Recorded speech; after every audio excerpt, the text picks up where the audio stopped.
Telugu Desam party జాతీయ కార్యదర్శి అలాగే మంత్రి ఎవరైతే ఉన్నారో అలాగే విద్యాశాఖ మంత్రి నారా లోకేష్ యొక్క జన్మదిన వేడుకలు కాకినాడ జిల్లాలో అంగరంగ వైభవంగా జరుగుతున్నాయి.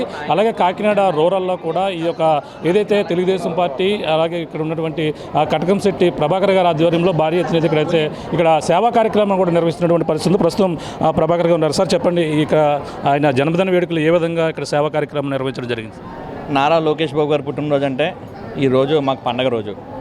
నారా లోకేష్ బాబు గారు మాకు ఒకటే ఇంటిమేట్ చేశారు, నా పుట్టినరోజుకి సంబరాలు కానీ బైక్ ర్యాలీలు కానీ ఇలాంటివి చేయొద్దు, ఓన్లీ సేవా కార్యక్రమాలు మాత్రమే చేయండి, ఏ నియోజకవర్గమైనా సేవా కార్యక్రమాల్లోనే అతీతమైంది, కేకులు కట్ చేయటాలు ఇలాంటివి చేయొద్దాం. కానీ కార్యకర్తలు కొంతమంది కేకులు పట్టుకొచ్చేస్తారు, కొంచెం తప్పగా మాకు చేయవలసి వచ్చింది. కానీ సేవా కార్యక్రమాలు ఆయన చెప్పినట్టు కూడా మేము నిర్వహించాము. నేనైతే 18 సంవత్సరాల నుండి నారా లోకేష్ బాబు గారికి బ్లడ్ బ్యాంక్ కండక్ట్ చేస్తున్నాను ప్రతి పుట్టినరోజుకి. ఈరోజు అశేషంగా జనసమూహం వచ్చింది, 1000 మంది పైగా వచ్చారు ఈరోజు.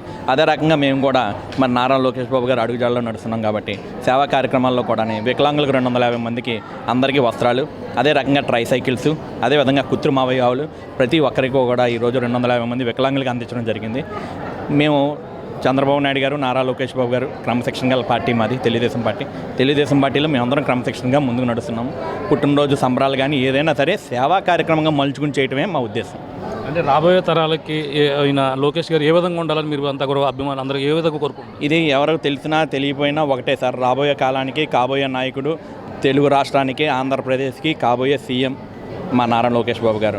చంద్రబాబు నాయుడు గారు తర్వాత నారా లోకేష్ బాబు గారు కొనసాగుతారు. అందులో డౌట్ ఏ యువత అయినా ఏ మహిళ అయినా ఇదివరకు నారా లోకేష్ బాబు గారు పూర్వం రాజకీయాల్లోకి వచ్చినప్పుడు విషయం వేరుగా ఉండేది. విషయం వేరుగా ఉండటం అంటే నారా లోకేష్ బాబు గారు అట్రాక్టివ్గా ఉన్నారా లేదా అని ఒక అనుమానం మనకి వ్యక్తమయ్యేది. కానీ నారా లోకేష్ బాబు గారు రానున్న రోజుల్లో ముందుకు వచ్చి అసలు ఈరోజు మమ్మల్ని అందరినీ కూడా ఆయన స్ఫూర్తితో ముందుకు తీసుకెళ్తున్నటువంటి నాయకుడు ఎవరైనా ఉన్నారు ఈ రెండు తెలుగు రాష్ట్రాల్లో ఎవరైనా ఉన్నాడు అంటే అది ఒకే ఒకడు మా నారా లోకేష్ బాబు.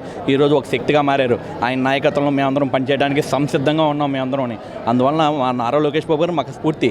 ఆయన రానున్న రోజుల్లోని ఆయన ఖచ్చితంగా అధిరోహిస్తారని చెప్పి తెలుగుదేశం పార్టీని 3వ తరం ముఖ్యమంత్రిగా, మా సోదరులు అన్నట్టు 3వ తరం ముఖ్యమంత్రిగా మా నారా లోకేష్ బాబు గారికి అవుతారని చెప్పి కోరుకుంటున్నాం.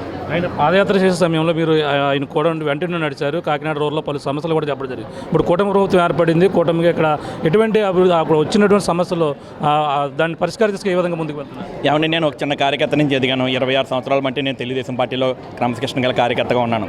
నారా లోకేష్ బాబు గారు యోగాలంలో నేను పార్టిసిపేట్ చేశాను. నారా లోకేష్ బాబు గారు, చంద్రబాబు నాయుడు గారు నన్ను క్రమశిక్షణ గల కార్యకర్తగా గుర్తించారు కాబట్టి ఇంత పెద్దదైన కాకినాడ రూరల్ నియోజకవర్గానికి కోఆర్డినేటర్గా నేను ఇవాళ ఉండగలిగాను. గత 2 సంవత్సరాల బట్టి ఇక్కడ జనసేన ఎమ్మెల్యే అయినా ఆయనతో కూటమితో కలిసి నేను ఈరోజు కన్సిడర్ చేసుకుంటూ మరి ఈరోజు కోఆర్డినేటర్గా క్రమశిక్షణ గల కార్యకర్తగా నన్ను ఇక్కడ నియమించారు కాబట్టి మా తెలుగుదేశం పార్టీ కుటుంబ సభ్యులు, కూటమి సభ్యులతో కూడా నేను కలిసిమెలిసి ఉంటున్నాం.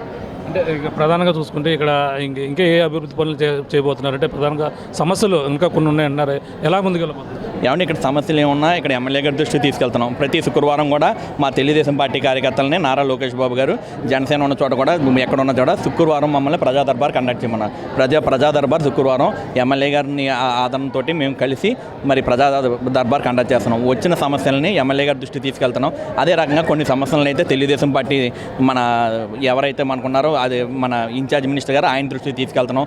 ఇంకా కొన్ని ఎమ్మెల్యే గారు బిజీగా ఉంటే కలెక్టర్ గారి దృష్టికి తీసుకెళ్తున్నాం. వాళ్ళ సమస్యలు కూడా ఎమ్మెల్యే గారు తోటి మేము కన్సిడర్ చేసుకుని ప్రతి ఒక్క సమస్య తీర్చే దిశగా ప్రజల్లో మాకు ఒకటే చెప్పారండి, 24/7 చంద్రబాబు నాయుడు గారు ప్రజలతోనే మమ్మల్ని మమేకమై ఉన్నారు.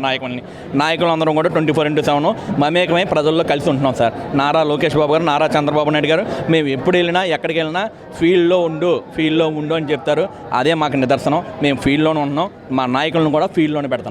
అంటే రెడ్ బుక్ రాజ్యాంగం నడిపిస్తున్నారని చెప్పి వైసీపీ నాయకుల ఆరోపణలు చేస్తున్నారు. అలాగే 3 పేజీలు మాత్రమే వేయి అలాగే తప్పు కేసులు పెట్టి ఇబ్బంది పెడుతున్నారని వైసీపీ వాళ్ళు చెప్తారు. దాన్ని ఎలా చూడాలంటారు? ఈ రెడ్ బుక్ రాజ్యాంగం ఏం లేదు సార్. మేము కక్షలు కుతంత్రాలకి ఏం వెళ్ళట్లేదు. ఓన్లీ చంద్రబాబు నాయుడు గారు అభివృద్ధి పనులకి వెళ్తున్నారు. మీరు కాకినాడ జిల్లాలో చూడొచ్చు, చాలామంది వైసీపీ నాయకులు ఏడిపించడం ఉన్నారు. కానీ మేము అభివృద్ధి వైపు అడుగులేస్తామని చెప్పి వాళ్ళని అరెస్ట్ చేసే దిశగా మేము ముందుకు వెళ్ళట్లేదు. కానీ బాగా మితిమీరిన వాళ్ళని మాత్రము ఖండించడం ఖాయం. అది జరుగుతుంది. రెడ్ బుక్ రాజ్యాంగం కాదు, అది ఒక గీత. కృష్ణుడి చేతిలో గీత ఎలాగో, భగవద్గీత ఎలాగో మా నారా లోకేష్ బాబు గారి చేతిలో రెడ్ బుక్ అలాంటిది. గీత దాటితే శ్రీకృష్ణుడు ఎలా ఖండిస్తాడో అలా గీత దాటిన వాళ్ళని మమ్మల్ని చాలామంది కార్యకర్తలను హింసించి చంపేశారు సార్. వాళ్ళని శిక్షించడానికి ఉపయోగించే ఒక ఆయుధమే రెడ్ బుక్ సార్. అంతే తప్ప మిగిలిన వాళ్ళ మీద మేము కక్షా కుతంత్రాలు మేమేం చేయట్లేదు. 2029లో మేము రాబోతున్నాం, రప్ప చేస్తామని కూడా డైలాగ్ చెప్తున్నారు ఎలా చూడాలి? వాళ్ళు రప్ప పనిలో ఉన్నారు సార్, మేము అభివృద్ధి పనిలో ఉన్నాం.